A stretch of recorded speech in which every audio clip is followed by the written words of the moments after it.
हाथरस हादसे पर एसआईटी की रिपोर्ट के बाद बड़ा एक्शन, एसडीएम, सीओ समेत 6 अधिकारी सस्पेंड। हाथरस हादसे के 7 दिन बाद यूपी सरकार ने पहला बड़ा एक्शन लिया है। एसडीएम, सीओ, इंस्पेक्टर समेत 6 अफसरों को सस्पेंड कर दिया। सरकार ने एसआईटी की रिपोर्ट के बाद ये कार्यवाही की है। एसआईटी ने सोमवार रात सीएम योगी को 900 पेजों की रिपोर्ट सौंपी थी। सरकार ने एसडीएम रविंद्र कुमार, सीओ आनंद कुमार के अलावा इंस्पेक्टर, तहसीलदार और चौकी इंचार्ज कचोरा और पारा को सस्पेंड कर दिया। एसआईटी ने रिपोर्ट में कहा, हादसे में साजिश से इनकार नहीं किया जा सकता, इसकी गहनता से जांच जरूरी है।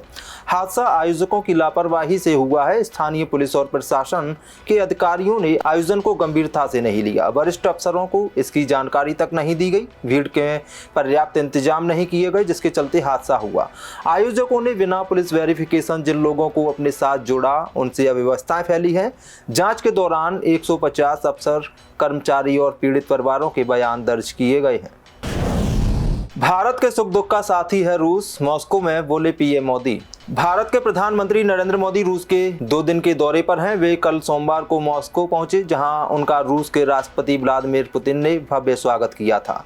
आज सुबह पीएम मोदी मॉस्को में भारतीय समुदाय के बीच पहुंचे, जहां उन्होंने रूस में बसे भारतीय समुदाय को संबोधित किया। इस दौरान पीएम मोदी ने कहा कि मैं आज यहाँ अकेले नहीं आया, बल्कि अपने साथ देश की मिट्टी की महक लेकर आया हूँ।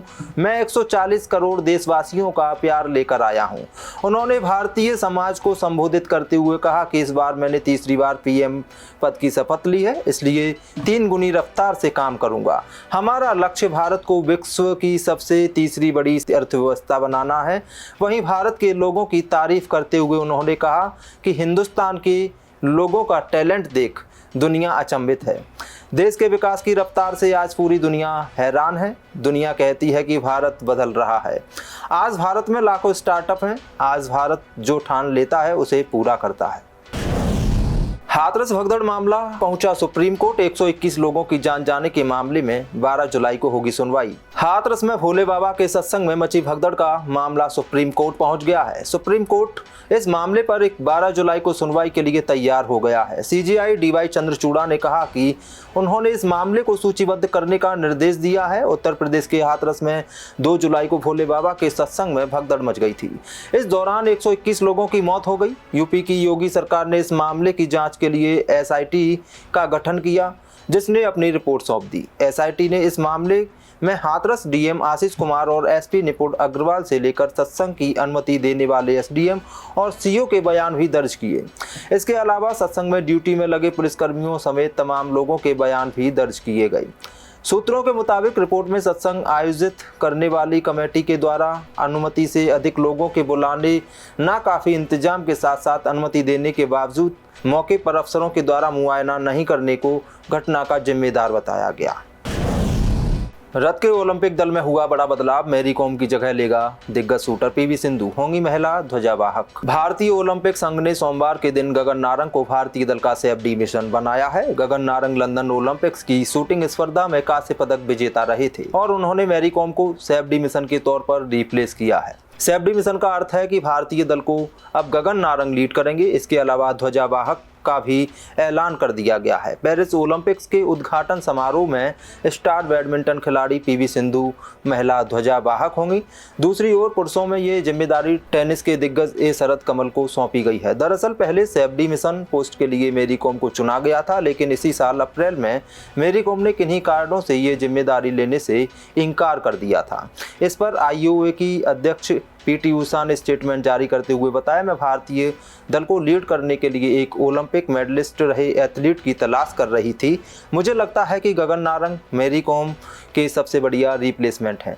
मुझे ये घोषणा करते हुए भी खुशी हो रही है कि उद्घाटन समारोह में पीवी सिंधु और ए शरद कमल भारतीय दल के ध्वजावाहक होंगे। आपको बता दें कि पेरिस ओलंपिक खेलों की शुरुआत 26 जुलाई से होगी और इसका समापन 11 अगस्त को होगा। बताया जा रहा है कि इन खेलों में 196 देशों के 10,000 से ज़्यादा एथलीट शामिल होंगे। इस बार के ओलंपिक में 28 खेल वही होंगे जो 2026 और 2020 के खेलों में भी शामिल थे। वहीं इसमें स्केटबोर्डिंग, स्पोर्ट क्लाइंबिंग और सर्फिंग के रूप में कुछ नए खेल भी इस ओलंपिक में डेब्यू कर रहे हैं। आपको बता दें कि भारत की ओर से कुल 125 खिलाड़ियों ने पेरिस ओलंपिक के लिए क्वालिफाई किया है, जो कि ओलंपिक खेलों के इतिहास में भारत का सबसे बड़ा दल है। बेंगलुरु पुलिस ने की विराट कोहली से जुड़े पब पर कार्रवाई, आखिर क्या है इसकी वजह? विश्व कप जीतने के बाद भारत के स्टार खिलाड़ी विराट कोहली भारत लौटे थे, जहां मुंबई में हुई विक्ट्री परेड में भी हिस्सा लिया था। लेकिन अब उनका नाम ऐसे पब को लेकर सामने आया है जिस पर पुलिस ने कार्यवाही की है। इस खबर ने सभी फैंस को हैरानी में डाल दिया है। दरअसल कोहली से जुड़े पब्स पर बेंगलुरु के एमजी रोड थाने में प्राथमिकी दर्ज कराई गई है। वहीं सूत्रों के हवाले से पुलिस का कहना है कि उन्होंने पिछली रात 3 से 4 पब्स पर कार्यवाही की, जिन पर रात 1:30 बजे तक पब खुला रखने का आरोप है। इस पर पुलिस का तेज आवाज में गाना बजाने की शिकायत मिली थी। आपको बता दें कि पब्स को सिर्फ रात के 1 बजे तक खुला रखने की अनुमति है।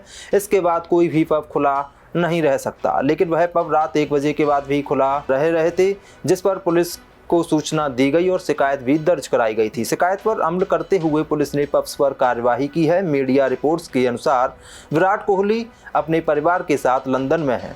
उन्होंने हाल ही में T20 वर्ल्ड कप जीतने के बाद T20 इंटरनेशनल से संन्यास की भी घोषणा कर दी है और यह भी बताया जा रहा है कि वे जुलाई के अंत में शुरू होने वाली श्रीलंका के खिलाफ सीरीज में भी हिस्सा नहीं लेंगे। देश दुनिया की सभी खबरें देखने के लिए जुड़े रहिए आचरण न्यूज से। आचरण न्यूज, हर कदम आपके साथ।